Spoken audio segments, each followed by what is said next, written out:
Hello and welcome to my channel. Sometimes all we want is to escape reality for a little while, and what better way to do it than to immerse yourself in a beautiful, dark, complicated imaginary land. For our list of the best fantasy series, we have strict rules: no sci-fi, no horror, and no superheroes. Number 1. Hellbound. Hellbound is a dark fantasy show about supernatural creatures who drag people to hell. If you just got done with Squid Game and have a hankering for more Korean television, look no further. It has 6.6 rating on IMDb and 97% score on Rotten Tomatoes. Number 2. Sweet Tooth. Sweet Tooth is a fantasy drama based on the comic book of the same name. After a pandemic, hybrid babies are born that are half human, half animal. As you might expect, a schism appears. Some people can't handle the emergence of this new hybrid and blame them for the pandemic. The show has been renewed for a second season, so now is a good time to play catch-up. Number 3. The Witcher.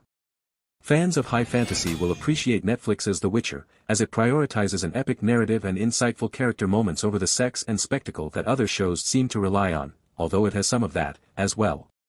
Adapted from a series of novels by Polish writer Andrzej Sapkowski and a subsequent video game franchise, the series is set in a fictional world in an area known as the Continent, where gruesome supernatural creatures exist alongside humans, mages, and other more familiar beings found in fantasy. Henry Cavill stars as Geralt of Rivia, monster hunter for hire known as a witcher whose main antagonist might actually be the plot. But with numerous quests to go on and monsters that need to be defeated, the show balances a lot of fascinating world building with an overarching story involving Geralt's destiny being tied to that of a young princess, Freya Allan Siri. A warning though, some viewers complained the series is difficult to follow, so for those who haven't read the source material, the key to enjoying The Witcher is to know that, spoiler alert, the first season is told out of order, with multiple timelines that begin to converge near the end of the season. Knowing this doesn't really spoil anything that happens, but it will likely increase your enjoyment. Now, go, toss a coin to your Witcher, Caitlin Thomas. Number 4. Arcane. Arcane is so good. Based on the characters and lore of League of Legends, Arcane is just an absolutely beautifully animated show about family, trauma and the impact of poverty. Just an astonishingly good show to look at. Number 5. Shadow and Bone. Shadow and Bone is based on a series of young adult fantasy novels written by Leigh Bardugo. There's a sense this show wasn't quite as good as some might have hoped, and didn't quite go as mainstream as some expected. But that doesn't mean you shouldn't check it out. Netflix's new series Shadow and Bone features a familiar chosen one narrative with broad enough appeal to attract even those who think they don't like fantasy. Set in Ravka, a fictional country based on Russia that is divided by the ominous Shadow Fold, an area of oppressive darkness where hideous creatures feast on human flesh, an orphan named Alina Starkov, Jessie Maylee, discovers she alone possesses the power to save her country from the forces of darkness that threaten to destroy it when her ability to summon and control light makes itself known. Number 6. Dark Crystal: Age of Resistance.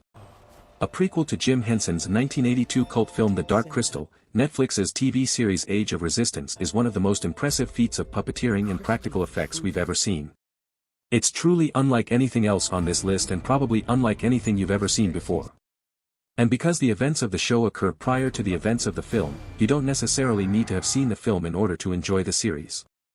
That being said, having some background knowledge might help you keep everything straight, as this is an intricate and unique world that doesn't play within the sandbox that many of these other shows do. Set on the planet Thra, the series primarily follows 3 members of the elf-like race of Gelflings, voiced by Taron Egerton, Natalie Emmanuel, and Anya Taylor-Joy, as they embark on an epic quest to unite the different Gelfling clans against the reptilian Skeksis, who have damaged the crystal that acts as the beating heart of the planet, and allowed a sickness to spread across the land as a result. Number 7. Outlander. Outlander is a weird time travel show that has main character Claire transported back in time from World War II to 1743 Scotland. It's definitely romance novel nonsense, but it's self-aware romance novel nonsense. It's built for binging. Outlander follows the story of Claire Randall, a nurse in 1940s England who, while on a holiday to Scotland, gets transported back through mystical stones to the 1740s. There, as she fights for survival and a way home, she meets a tall, dark and handsome Highlander named James Fraser, and the rest is history. Except that Outlander actually does a really wonderful job of tracking the couple's place throughout history, providing tense, riveting and yes romantic storytelling along the way. The series' truly wonderful cast is augmented to the stratosphere by its leads, whose chemistry will make you believe in love at first sight. Full of battles, political intrigue and gorgeous on every level, the show is a wonderfully cozy, and sexy, adventure. Number 8 Magicians. Based on the books by Lev Grossman, the series stars Jason Ralph as Quentin Coldwater, a grad student who finds out the rich magical world that was depicted in his favorite fantasy books growing up is actually real, and threatens the real world as we know it. At the beginning of the show, he enrolls in Breakbill's University to be trained as a magician, thus joining several other young 20-somethings on an adventure that cleverly flips the script on some of the genre's most obvious tropes. Often darkly funny while still tackling serious topics, The Magicians got off to a slow start, but if you stick with it, you'll be rewarded with one of the best fantasy shows of the last decade. Number 9 Merlin. Lot of fantasy is based on existing myths, legends, and folklore, and although you might think you know the story of the famous King Arthur and Merlin, you've never seen it told quite like this before. The fan-favorite Merlin, which aired on the BBC from 2008 until 2012, is set in a version of Camelot in which magic has been outlawed. The story begins when Arthur Pendragon, Bradley James, and the wizard known as Merlin, Colin Morgan, are young men who cannot stand each other, but after the latter becomes the former's personal servant, they put their issues aside and become fast friends. And this is a good thing for both men, since Merlin has to often use his gifts in secret to save Arthur, often without him knowing, so the latter can one day fulfill his destiny as the man who will restore magic to the kingdom. If you're looking for a lighter fantasy show than some of the others on this list, this is a really good, quite fun option with plenty of bromance. Number 10 The Chilling Adventures of Sabrina. Based on the old kids sitcom Sabrina the Teenage Witch, The Chilling Adventures of Sabrina reinvents itself as a dark drama focused on the occult. Miraculously, it works. Prepare yourself for a strange ending, but this show delivers. Thanks for watching. Please like, share and subscribe to my channel.